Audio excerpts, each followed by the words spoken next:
సభ్యులు చైతన్యారెడ్డిని పుత్తా చైతన్యారెడ్డిని మాట్లాడవలసిందిగా విజ్ఞప్తి చేస్తారు.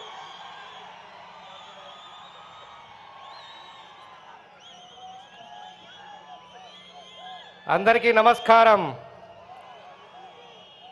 తెలుగువారి ఆత్మగౌరవం శ్రీ నందమూరి తారక రామారావు జన్మదినం సందర్భంగా ప్రతి సంవత్సరం తెలుగుదేశం పార్టీ జరిగే మహానాడు కార్యక్రమాన్ని మొదటిసారిగా కడప జిల్లాలో మాకు అవకాశం కల్పించినటువంటి గౌరవ ముఖ్యమంత్రి వారికి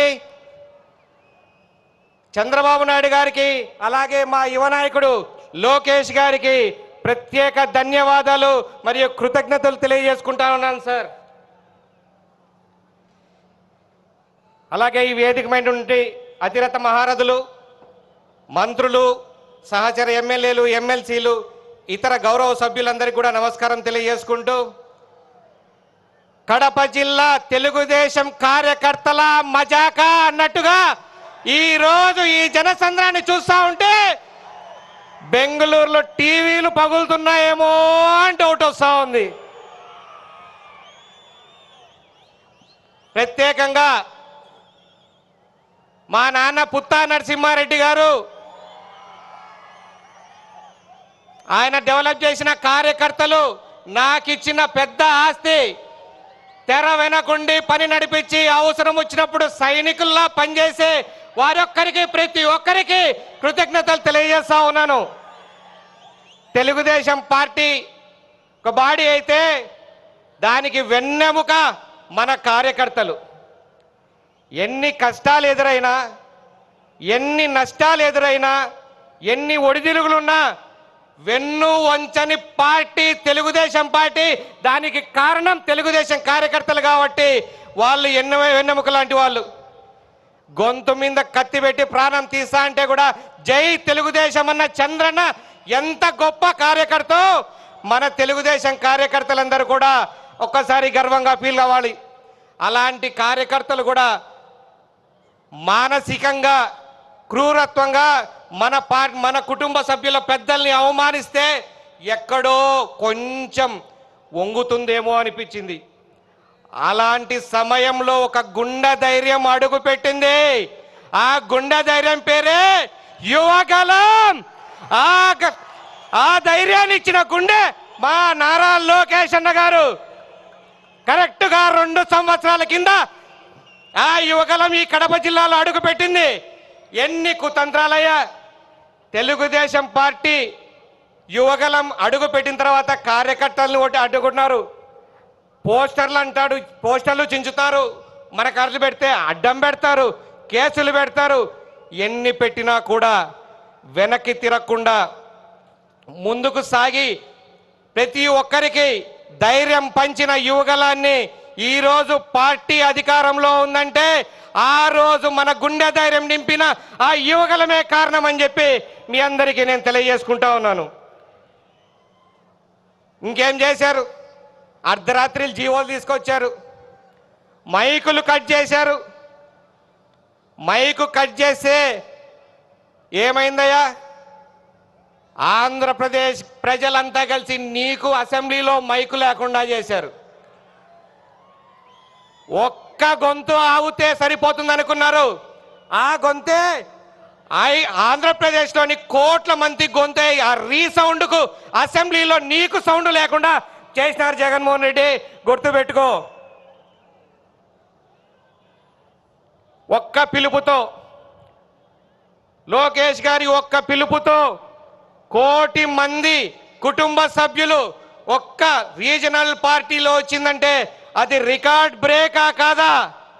ఇదందరూ మీరు లేకుండా సాధ్యమయ్యేదా?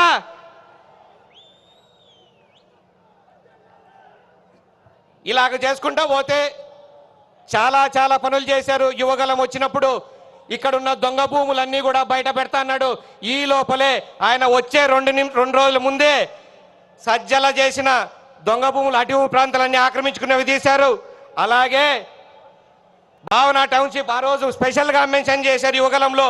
దాన్ని కూడా చేసి తిరిగి ప్రభుత్వానికి ఆ ల్యాండ్స్ అన్ని అప్పగించారు. 4 దశాబ్దాలుగా క్రమశిక్షణతో పార్టీ నడుపుతున్న ఈ పార్టీకి దిశానిర్దేశం ఇవన్నీ ఒక మాస్టర్ మైండ్ వెనకుంది. ఆ మాస్టర్ మైండే సిబిఎన్. సిబిఎన్ అంటేనే ఒక బ్రాండ్. ఆ బ్రాండ్ని చూసి ఎన్ని బ్రాండ్లు వస్తున్నాయి తెలుసా?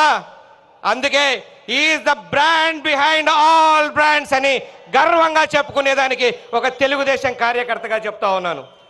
అలాంటి వ్యక్తిని గత ప్రభుత్వంలో ఎన్ని చేశారయ్యా, ఎన్ని హింసించారు. ఆయన మీకు తెలుసో లేదో 25 సంవత్సరాల కింద ఒక కొత్త కులం పుట్టింది ఆంధ్ర రాష్ట్రంలో నుంచి. దాని పేరే సాఫ్ట్వేర్ కులం. ఒక కులం అంటే ఏ కులం వాళ్ళైనా కూడా ఒక ప్రత్యేక కులం. నేను సాఫ్ట్వేర్ ఇంజనీర్ నేను చెప్పుకునే స్టేజ్కి తీసుకొచ్చారు, ఎదిగారంటే అది కేవలం మా నారా చంద్రబాబు నాయుడు గారి వల్లే అయ్యింది. ఇన్ని పనులు చేసినా ఇంత గొప్ప ఆయన్ని ఎన్ని ఇబ్బందులు పెట్టారు. అన్ని ఇబ్బందులు పెట్టిన ప్రపంచం అంతా నిరసనలు తెలియజేసి ఏ రోజైతే బయటకు వచ్చారో జనాలందరూ చూసి ప్రతి ఒక్కరు కూడా ఆంధ్రప్రదేశ్ రాష్ట్ర ప్రజలందరికీ కూడా మరొకసారి కృతజ్ఞత చేస్తున్నాను. చాలా తెలివిగా డెసిషన్ తీసుకొని ఆయన్ని మళ్ళీ తిరిగి ఆ సీటు మీద కూర్చోబెట్టారు. వాళ్ళిద్దరూ కలిసి ఈ ప్రభుత్వాన్ని తీసుకొచ్చారు. తీసుకొచ్చిన తర్వాత మేము కొంచెం రిలాక్స్ అయిదాం, గవర్నమెంట్ వచ్చింది కదా అంటేనే మన సార్ది dialogue ease of doing business కదా, కొంచెం రిలాక్స్ అవుతాం, ఈజ్ తీసుకుందాం అనుకున్నాను. పొద్దున్న లేస్తానే స్పీడ్ ఆఫ్ బిజినెస్ అన్నాడు, స్పీడ్ ఆఫ్ డూయింగ్ బిజినెస్ అన్నాడు. ఆయన పరిగెడుతున్నాడు, మమ్మల్ని అందరినీ పరిగెత్తిస్తున్నాడు.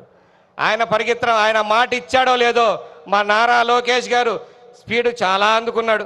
ఒక పక్క వాట్సాప్ గవర్నెన్స్ అంటాడు, విద్యా వ్యవస్థలో సంస్కరణలు అంటాడు, మోడల్ స్కూల్ అంటాడు, జూమ్ కాల్లో 1,35,000 కోట్ల డీల్ క్లోజ్ అంటాడు, టాటా సన్స్ను పిలుచుకొస్తాడు. రకరకాల ఇవన్నీ కంపెనీలు కూడా మళ్ళా తిరిగి ఆంధ్రప్రదేశ్కి తీసుకొస్తాడు. సార్ ఒక రిక్వెస్ట్ సార్, అదే చేత్తో కొప్పర్తిలో మాకు కూడా ఒక మెగా ఇండస్ట్రీ తీసుకురండి సార్, దయచేసి మా రూపురేఖల్ని మార్చండి సార్, జిల్లా రూపురేఖలు అని చెప్పి కోరుకుంటా ఉన్నాను. సార్ ఈ స్టేజ్ మీద ఒక చిన్న రిక్వెస్ట్ మీ అనుమతితో తీసుకుంటాను. కొన్ని లక్షల మంది చూస్తున్నారు, ప్రపంచం అంతా తీస్తున్నారు. ఇక్కడికి 2 కిలోమీటర్ల దూరంలో కొప్పర్తి ఇన్ఫ్రాస్ట్రక్చర్ ఇండస్ట్రియల్ ఏరియా ఉంది. దానికి మన చంద్రబాబు నాయుడు గారు 2,300 కోట్లు ఈ మన సార్ సీఎం అయిన తర్వాత తీసుకొచ్చాడు.